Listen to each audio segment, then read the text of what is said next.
Hello, I'm Cliff Elwell.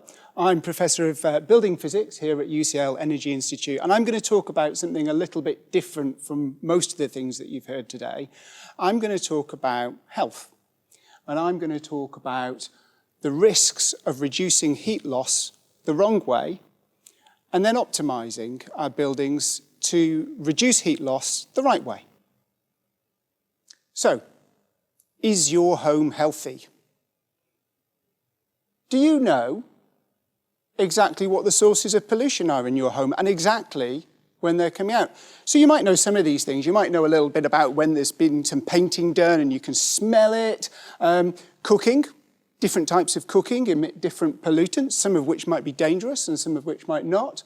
Fires, smoking, obviously, candles. Some of them contain quite nasty compounds that can not be very good for you, and we're very familiar with damp and mold and the problems with that. Not forgetting the CO2 that we're breathing out might make us feel drowsy, and the potential for the spread of disease. So do you know all that? Do you test everybody who comes into your house? I do. Do you know what's outside? Do you know exactly what the pollution level is outside? Well, we know whether we live next to a busy road or not. But even if you're in an agricultural area, there might be a lot of dust coming off fields and things like that, and it might not be very healthy, actually. Do you know what the air exchange is? So we need to get the dirty air out and some clean air in. Do you know the rate at which that's happening? And that's changing constantly. And at the same time, let's make sure it's not too noisy. Let's make sure we're comfortable and it's warm enough and not too warm to be healthy. And let's make sure that we've got enough light. So all in all, I think it's pretty difficult to know whether our home is healthy or not. And the answer to the question, is your home healthy? In the vast majority of homes, the answer is we don't know.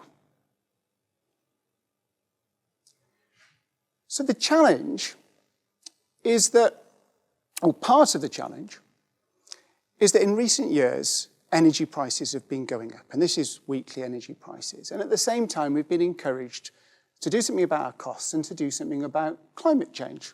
Very good things. But a lot of the advice when we come to our homes is about things that we can do. And one of the key bits of advice that is given out is stop those cold drafts, stop the leaks, seal them up, use this tape to seal your windows and things like that. Well, that's great if you've got enough fresh air coming into your home, but it might be very dangerous if you haven't.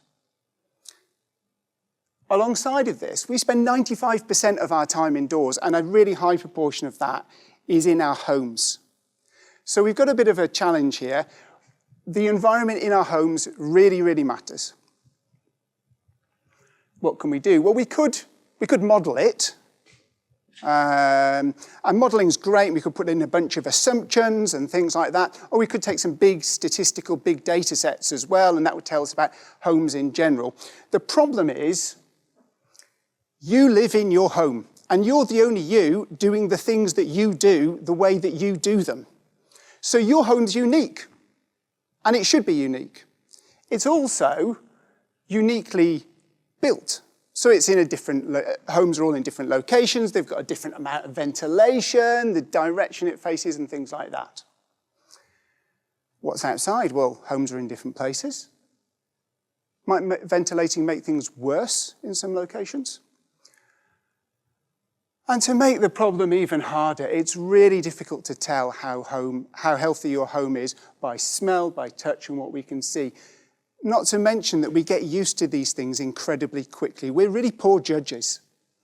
So how are we supposed to know whether our homes are healthy or not? Well, the answer is easy. We measure it. So this is research measurement going on. It's really, so we've taken this is replacing a front door, and we've got huge bits of expensive equipment here. And here we're looking at sound and window opening. And it's very intrusive. It's very expensive. However, we are at a point of transition where the world is changing, and it's changing really fast. So now we've got accessible, cheap home devices that you can buy that will tell you what the air quality of your home might be. Might not do it as well as those, but it might be really useful. We can tell about window opening, cheap, easy, quick. And we can use sensors that work out whether you're in a space to determine what might be needed, whether there's somebody in that space or not, in terms of all sorts of devices. So suddenly we've got opportunity. With that opportunity comes another challenge. And that's that the way that we think about ventilation historically is a bit odd.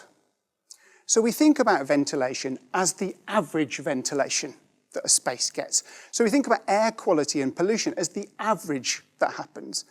But we don't live in averages.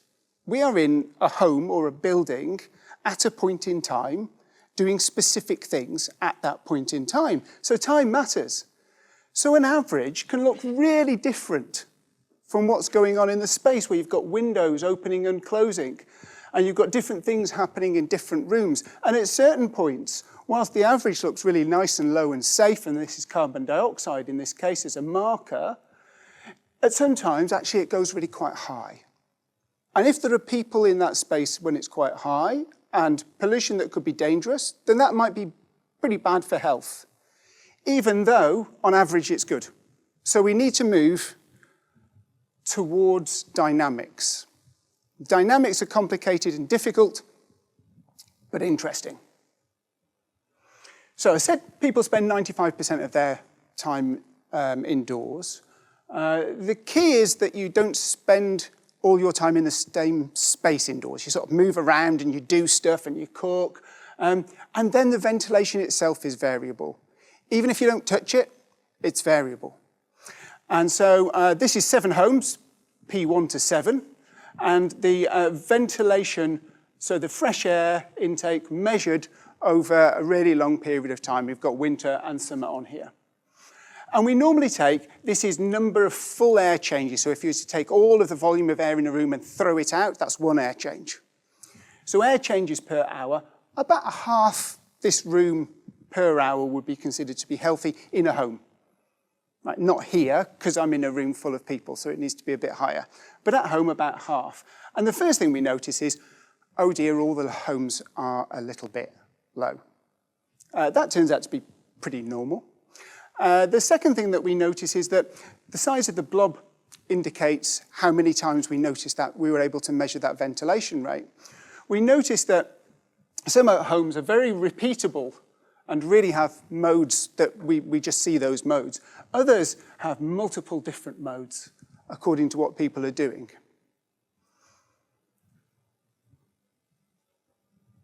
And when we combine that with measurements of the air quality, in this case this is particulates associated with problems like asthma and cancers, what we see is an interesting picture.